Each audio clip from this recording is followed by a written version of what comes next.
సింహరాశి ఫలాలు 28వ తేదీన శుక్రుడు కుంభరాశి నుండి మీన రాశికి సంచారం చేయడం వల్ల సింహరాశి వారికి 7వ ఇంటి నుంచి 8వ ఇంటికి శుక్రుడు కదలడం జరుగుతుంది.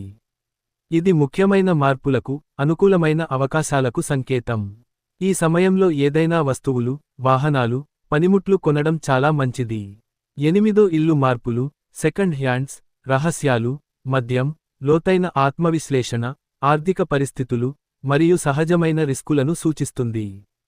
శుక్రుడు 7వ ఇంటి నుండి 8వ ఇంటికి కదలడం, సింహరాశి వారికి అనేక ముఖ్యమైన మార్పులను, అనుకూల అవకాశాలను సూచిస్తుంది. 8వ ఇంటికి శుక్రుడు కదలడం, సంబంధాల్లో కొన్ని సవాళ్లను సూచిస్తాడు. మీ వివాహ, ప్రేమ సంబంధాలలో మార్పులు, కొత్త అవగాహన లేదా లోతైన సమాధానాలు రావచ్చు. ఈ కాలంలో, కొన్ని సంబంధాలు సుదీర్ఘంగా ఉండే అవకాశాలు, కానీ కొన్ని వాటిలో అపరిచితమైన భావాలు లేదా కష్టాలు కూడా రావచ్చు. 8వ ఇల్లు ఆర్థిక సంబంధిత రహస్యాలను సూచించడంతో, మీరు పెట్టుబడులు పెంచడానికి, అప్పులు, బీమా, లేదా హౌసింగ్లో కొత్త అవకాశాలు పొందవచ్చు. ఈ కాలంలో మీ ఆర్థిక వ్యవహారాల్లో పునరావలంబన మరియు మార్పులు ఉండవచ్చు.